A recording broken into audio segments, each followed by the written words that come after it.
there. Well, without further ado, I'm Dan Scheinman, Bird Conservation Director for Audubon, Arkansas. Thanks for tuning in to another edition of Better Know a Birder. A couple administrative things first. Everybody is on mute to reduce background noise. If you have a question for Charlie, you can type that into the chat box. If you are watching us through Facebook, you can type your questions into the comment box and they'll be relayed to me. Also, this is being recorded. So tonight, our guest is Louisiana birder Charles Lyon. He lives in Shreveport, but he does often bird in southwestern Arkansas. He is co-author of The Birder's Guide to Louisiana.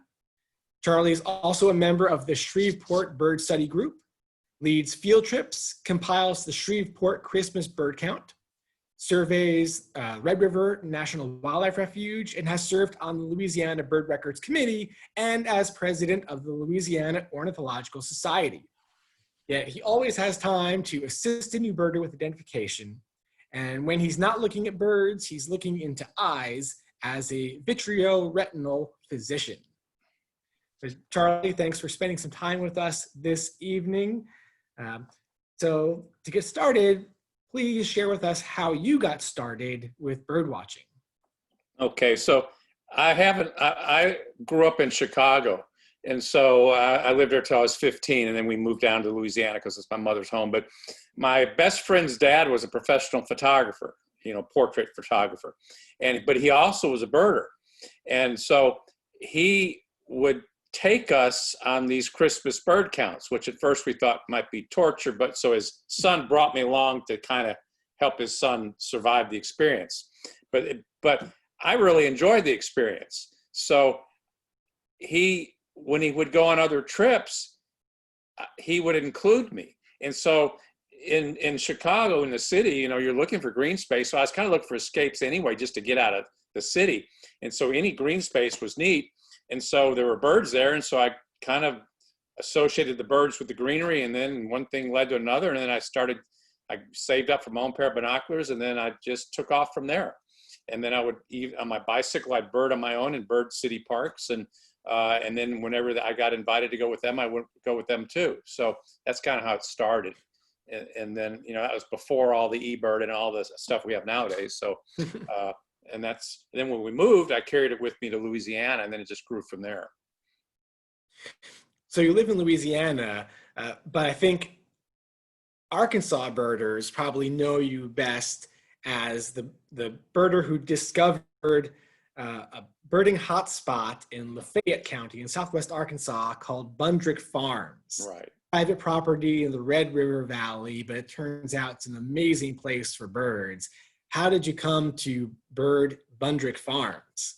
Well, I see a lot of people, and I've been doing this for a lot of years, and I see a lot of patients that come from southwest Arkansas. So I get to know people, I get to know farmers and people who own land. And so one thing leads to another. There's some Louisiana folks that actually have hunting areas. They use them for hunting, for duck hunting especially. And so I had already had a group of physician friends of mine that allowed me to use their property. It's called Moxon Bayou. And so I was out cruising some fields, and I noticed some rice areas. And so I didn't realize it at the time. And there were some fish farms, which are we don't have those in Louisiana, not in the north. And so I went up to the fish farm people, Nichols, and started talking to them. They said they were nice enough to let me go on their place.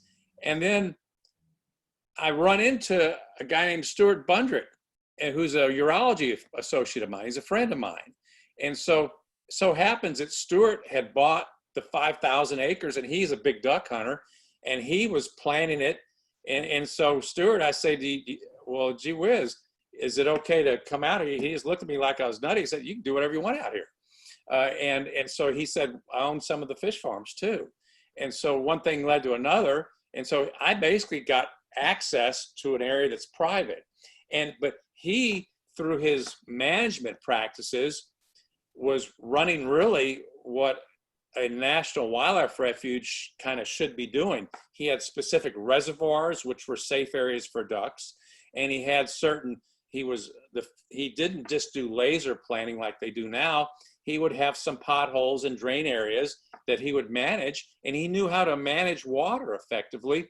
Because off the river, it's not as costly to irrigate because he had river water. And so as I evaluated or, surveyed his areas plus the fish farms, I started to find what was, at least to Arkansas, odd bird after odd bird. And even in regards to Northwest Louisiana, things that would be listed as unusual, but it's all about the habitat. That type of habitat is just uncommon. And, wetlands are ephemeral, especially in the spring. The Fish and Wildlife people, I think U.S. Fish and Wildlife had a mud program. You were aware of the mud program, where they were trying to get farmers to at least leave some areas that would have some shallow water for migratory shorebirds or for waders. And so he instinctively just did all that stuff. And it was amazing because, you're really, other than something like Bald Knob, and then maybe a few of the fish farms around Lonoke and, and the guys there, it's really hard to find water, especially in late, spring or even fall, August. You really need water in August when everything's dried up. And so it's hard to find that habitat. And it was there. So I stumbled on it basically.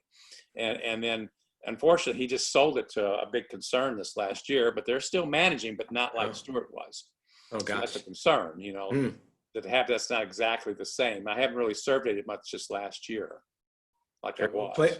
Places like Bundrick Farm and Camp 9 Farm in Southeast Arkansas make you realize that private lands can hold a wealth of birds, and we birders just don't know about it. In fact, Arkansas's first breeding record of roseate spoonbill was just found on private property in Southeast Arkansas. Dick Baxter I've met at Camp 9, and that's brilliant. I've been out there several times, and that's a brilliant thing that he's done. And you're right, it's a private, he and his father, basically. So besides Bundrick Farm, where else in Arkansas? What's your other favorite place in Arkansas to go birding? Well,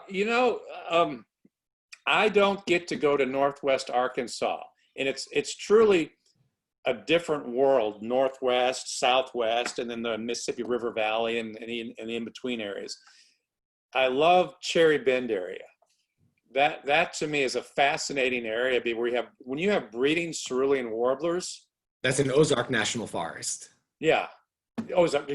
Yeah, I mean, different biome really than the Ouachita National Forest south of the Arkansas River. And I learned a lot about how that the Arkansas River Valley bisects those different ranges, and you really get a lot of western birds pulled into the valley, which is quite odd.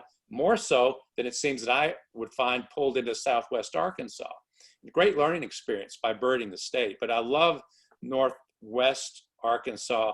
You have breeding ovenbirds, and things that we see as migrants in Louisiana, and cerulean warblers really is a bird of significant concern. And to see that bird in good numbers up there, and to go, I remember in one migration day to see Swainson's and gray cheeks thrushes walking along the roadways there. It's just very unique. It's a beautiful, and plus it's just a beautiful area. Yeah. So I like that area. So, but of course, Louisiana is your home now, and I'm sure it is filled with amazing places to bird. So, what are a few birding hotspots that are not too far from the Arkansas border that you would recommend Arkansans come and see in Louisiana? To me, and it's maybe a special interest, but it's also unique, is Cross Lake. Cross Lake is the water supply, drinking water supply for our city, Shreveport. And it's a shallow water lake, an impoundment that was created, I guess, in the 30s, but it is kind of an urban lake, but it also has a western wilder part. And it has a diversity of habitat. It has a number of coves, some which are deeper, most are more shallow, but it's deep enough and wide enough, and it has a shad population as well as some other larger fish that attract large numbers of birds, especially in the winter. but also it attracts large numbers of birds in migration in terms of gulls and terns and ducks. And we have a rookery on the lake too. Okay, and so I have a boat at the yacht club. As I mentioned, I'm a member there, and I keep my boat there, and I do boat tours. But I've done many surveys on Cross Lake for the last 20 years, and accumulated a lot of records of just what may be normal, but also oddities. But even in regards to normal species, have found some interesting findings. You know, like ring-bill gulls. I found roost of 6,000 to 7,000 ring-bill gulls roost at night there. Things we never knew about unless you get on the lake proper and just survey it. So I mean, I'm happy to do tours. I take all the time. I take groups of 6 or 7 on my boat, and I can hold that many. Usually it's less than that, and I will do tours. The best time for that is anywhere from probably mid-August to about mid-January. And then, you know, you have a season in January, February but things kind of lessen. But I found amazing numbers of rarities. Our first state record from Ugull, I found on January the 1st, 3 years ago, looking for Western grebe. Western grebe is somewhat regular now. Lesser black-backed gull is regular now. So that would be an area that I think Arkansas birders would enjoy. We also have the Red River Wildlife Refuge, where we had, I know a number of Arkansas people came down for our golden crowned sparrow, which appeared for our winter meeting. I was the speaker for our winter meeting, and I talked about Cross Lake. But Bill Wood found a golden crowned sparrow, first record ever for us here, one of the few records in the state, the day before the meeting, which was incredible. And I found a little gull on Cross Lake the day before the meeting. So these are, Joe Neal, I know, came all the way from Northwest Arkansas twice to find it. So that would bring Arkansas birders. So our refuge. Yeah, Arkansas doesn't have a golden crown sparrow record yet. And the state list. Birds where it's just a matter of time. At some point, someone's going to find one. Yeah. They just have such a record of dispersion, dispersal from outside their range. So why else should Arkansas birders come to bird in Louisiana? What's great about birding in Louisiana? All righty. If you want to make, for you guys, you all in Little Rock and, south, it's a day trip to come to Northwest Louisiana. If you want to do, and I guess with all the, the restrictions are being gradually lessened, and it will become safer again. Kenny Nichols and LaDonna was a good example. They had planned a trip to Grand Isle this spring. I told them I'd try to go with them for part of it. Well, they had to cancel it because of all the things that have happened. Well, that's going to ease, I hope, certainly I hope within 6 Sure. months. Let's assume everything's back to normal again. Yeah. What's special about Louisiana for birding for us Arkansans? Come on down. You come, the closest area would be the southwest coast. Everybody's heard about High Island and how it's such an international, it's a magnet for international birders as well as trans-Gulf migrants, especially in the spring. It's just tremendous, hot spot for finding all your warblers and neotropical migrants. Well, in the tour guide people go with the High Island group. That's wonderful. But I've been to High Island a number of times where there've been more birders than birds. Well, and that can be a problem, I guess, because bird numbers have declined. That's a concern. But Southwest Arkansas, Southwest Louisiana, Cameron Parish has a Pavito Woods, which is the Baton Rouge Audubon Sanctuary. And we have other coastal areas. We have a coastal beach run that we call Holly Beach. And we find an amazing number of rarities. And it has a diversity of habitat where you have marsh birds, waders, because you have lots of marshes. You got the Sabine National Wildlife Refuge, where everybody loves to feed alligators, but there are tremendous numbers of roseate spoonbills, as well as numerous other waders, and it's just a great place to see your terns. I mean, gullbill tern. You all in Arkansas, royal tern, gullbill tern. Those are odd things, and sandwich terns, and so those are kind of like ho-hum. They're expected. It's neat to be birding along the coastal highway and have a frigate bird fly along, not associated with a tropical storm. So you don't have to go to Chico, by Lake Chico or something scrambling to look. You're gonna You go to Grand Island this summer, you're going to automatically find magnificent frigate birds. That's part of the. And you have black rails down in that part of Louisiana. And we have the Louisiana Audubon is doing a wonderful project, and I know an area where there are numbers right now that are breeding actually. So we have black rail, and being banned, and there's still an ongoing study. I think they're going to be banning again, when in the fall, when you're not going to hurt migrants and things. So usually toward the winter, November, December, and January. But that'd be a great trip, and they love to have you come down at night and drag the rail jugs, and then you literally catch the rails. By the way, they're a group of us, and you literally catch rails, and so you have to be a little bit of shape to do it. But it's really an awesome experience. Yeah, so my counterpart at Audubon, Louisiana, Eric Johnson is the one, yes. Black rail banding there, yeah. He's invited me to come down, and one of these. You in Arkansas need to do this, yes. Okay, Arkansas, let's go when it's safe to do so. So, in addition to watching birds, you also photograph birds. How did you get bird photography? That came by when I was on the records committee, and that was back in the many years ago, and I got off. I just didn't have time. When we would review records, and it's still today, I mean, the digital photography has changed the world, and it actually, to me, for the better, it challenges myself and my identification skills, because you really can truth check yourself, and you can swear you saw something, but light plays tricks on you. No matter how much of an expert you think you are, how often you've done it, it is so easy to make mistakes. And I've been humbled more times than I can count.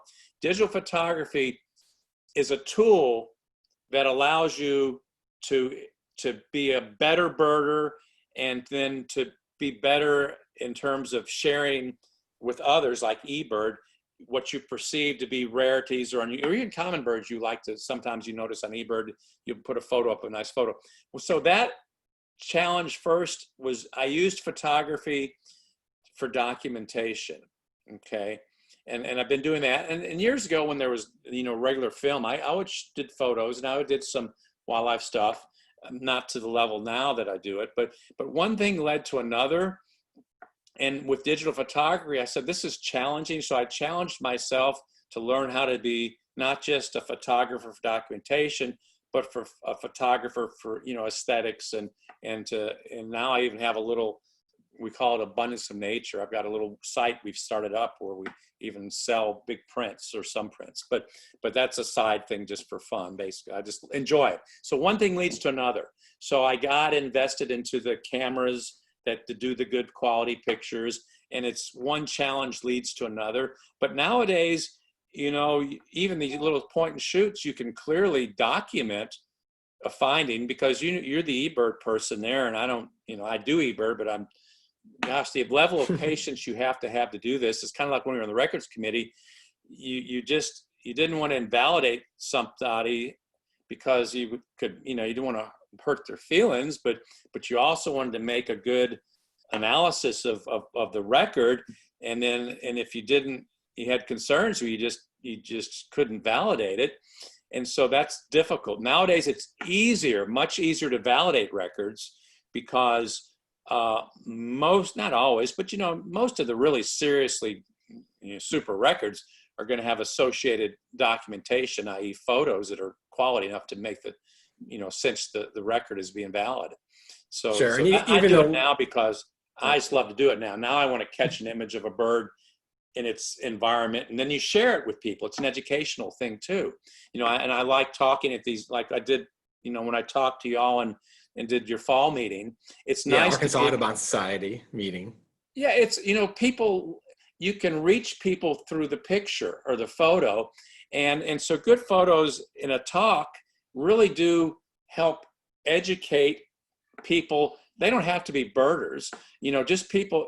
I mean, when you look at birders, a birder may be somebody just putting bird feed out in their backyard. Like I'd say probably 25% of my patients are birders, but they may just like to see their cardinals and Carolina wrens and things like that, and their goldfinches. So there is something for all. So you want to reach as many people as you can, because it really, the stresses against wildlife and birds is what is specifically, because that's, you know, our specific topic, really is very, very concerning, because there are alarming declines. And I don't think that there's a true understanding by the average person and even ourselves in terms of the critical necessity of maintaining these populations and doing conservational work to preserve them for us and our kids, you know? And so I see an increasing number of humans on this planet that just don't seem to either been reached or have a desire, you know, or they've disassociated. And so photography is a great tool to outreach and try at least to bring more people into what we love, you know? So Sure.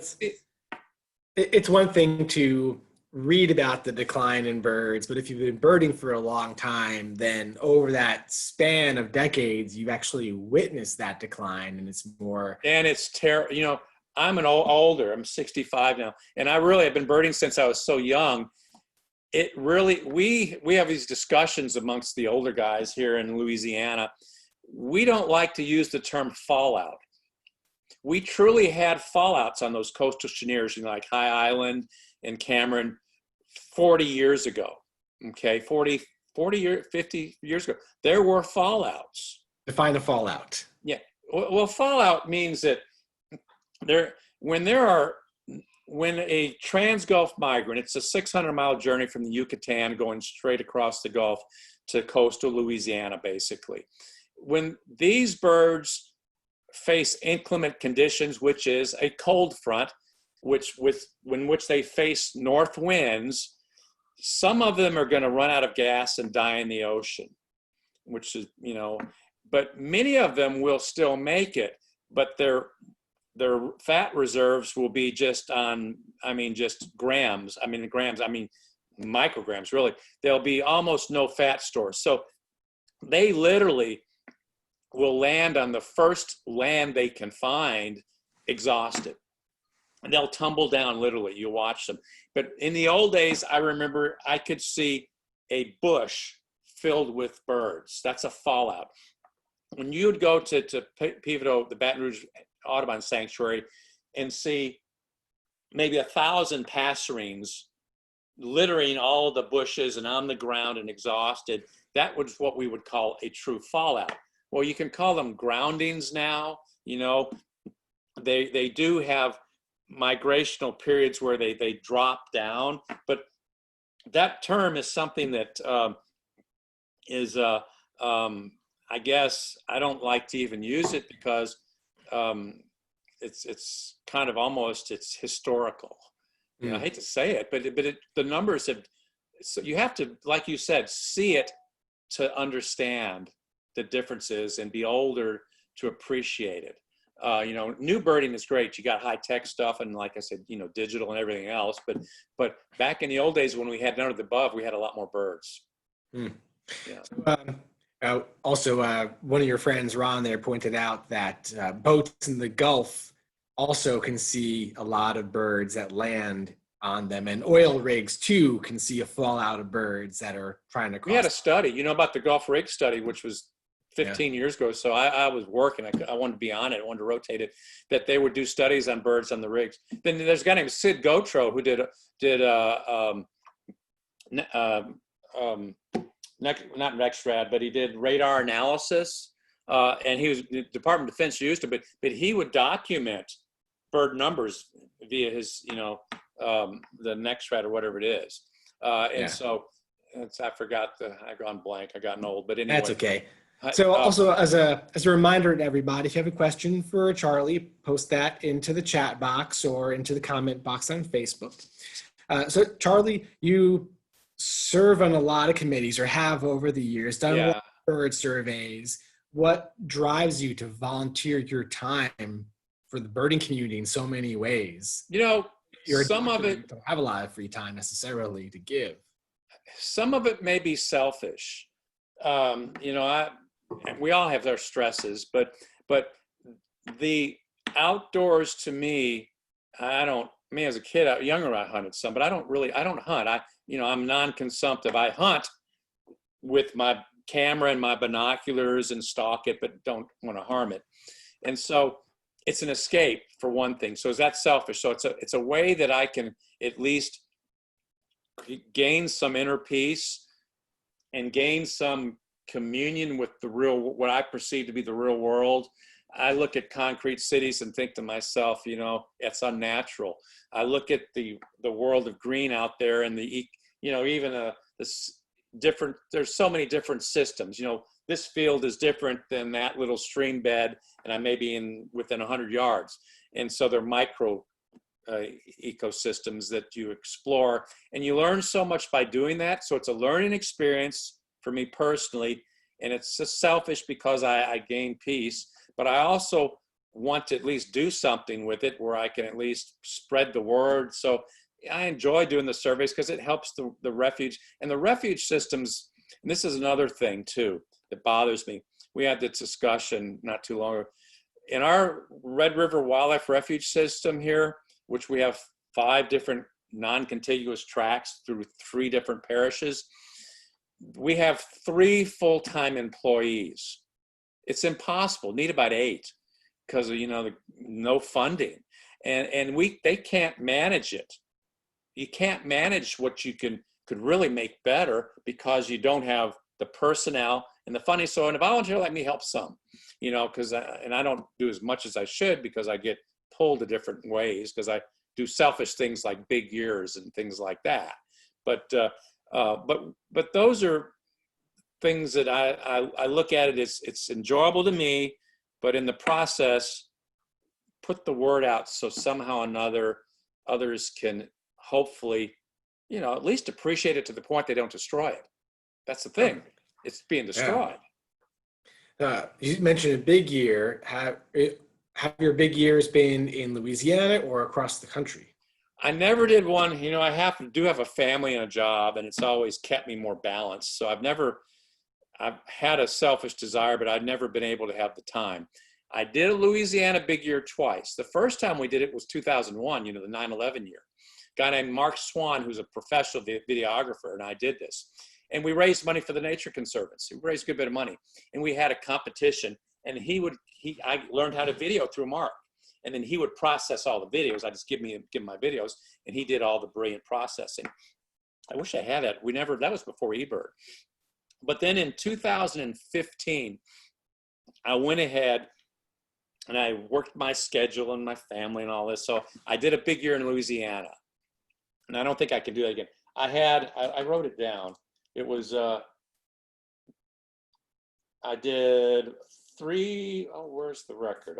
I broke the record, whatever, that doesn't matter. Here, of course you did. 2000, really, you do these things and it's kind of goofy. But the year Mark and I did, we raised a lot of money, so it wasn't goofy. So I did 2015, I saw 357 species in Louisiana. And wow. It was insanity. My last bird of the day was New Year's Eve because I saw Pacific Slope flycatcher. And Steve Cardiff, you guys know Steve Cardiff because he used to do the records for Birds North America. Yeah, Birds for Arkansas. He and Donna did it. They're brilliant. They're both, and so in their backyard. And so, but I looked at my last 5 birds of the year in Louisiana for my big year. I looked at them. There was Pacific Slope flycatcher, Western Grebe, brown crested flycatcher, burrowing owl, Forluxia, our first state record.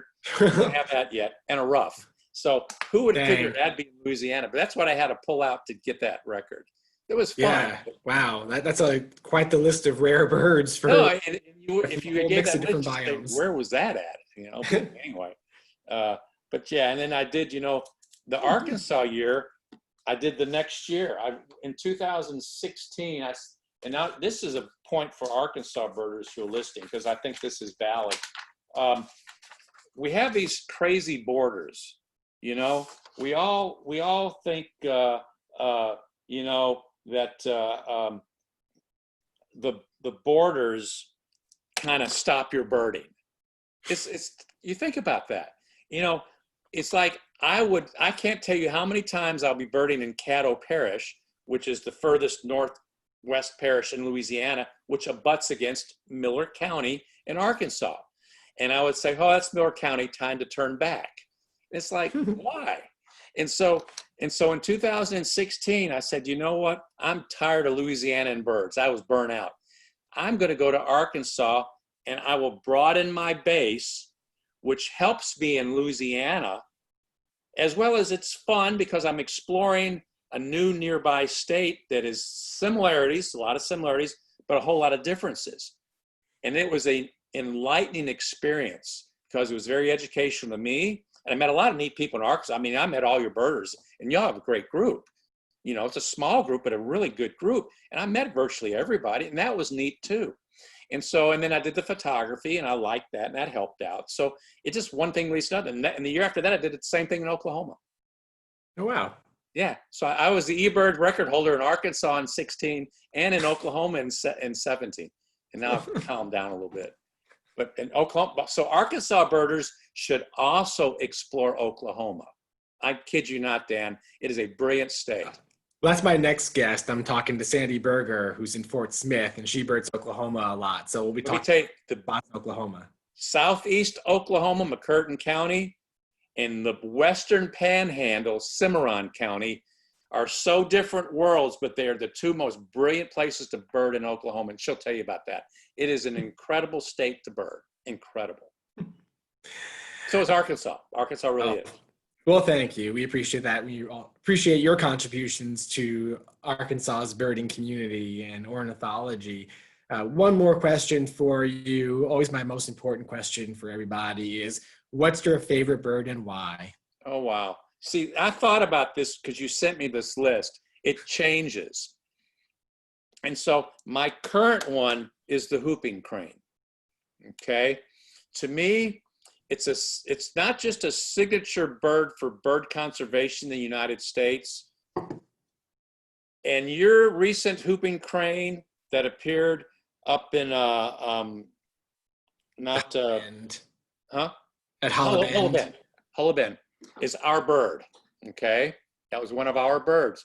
You know, some other years you had a bird that was from another population, but it was in I forget the exact year when we started to reintroduce whooping cranes to Louisiana. I got to know the guys that are doing that. And matter of fact, you know, I've seen the Aransas ones, and it's beautiful. Been at the Rock. Everybody's got to go to Rockport, and it used to be the skimmer. I guess the skimmer is still functional, but that is one of the neatest trips in the world. Is taking the skimmer and doing Aransas Pass, taking that boat trip. Yeah, in Texas. It's a life experience, and that bird was historically part of Louisiana's avifauna. Okay, that was part of our history. And so it is being brought back. We now have breeding whooping cranes in Louisiana. And my son, who is the big baseball player, he's 19. He's Mercer now. But his science fair project was, can the whooping crane be successfully reintroduced to Louisiana? Guess what? He won state on that project. And it was a lot of work. Took him down to where the pins are, where you're not allowed to go. It's only accessed by boat, and they brought in different cohorts every year. And we've had exceptional cooperation by most farmers in South Louisiana. We've had a couple of yahoos that have shot birds, which is tragic. 25% of all fatalities are gunshots still, which just breaks your heart. But that bird is starting. We're starting to see some early signs of success. And that is amazing. And I really believe if we're cautious and persistent, that we will see that bird reestablished in Louisiana again. And I mean, you know, we call about the Louisiana brown pelican. I'd love to see the whooping crane be our state bird. But that to me right now is my favorite bird. And that was on my Arkansas list because I went to see that whooping crane at Hulla Bend because that was a special bird. Anyway, that's my best bird right now. Great. Well, thank you so much for sharing your knowledge and experience with us. Thank you again for contributing to Arkansas's birding community. And Arkansas birders, go visit Louisiana when you can and contribute to their birding community. And let's all be one big happy birding community. And they can give me a call, Dan. I'll be happy to help. Thanks so much. I appreciate you. And good night, everybody. And I will see you again soon. Good birding to you all. Okay, thank you.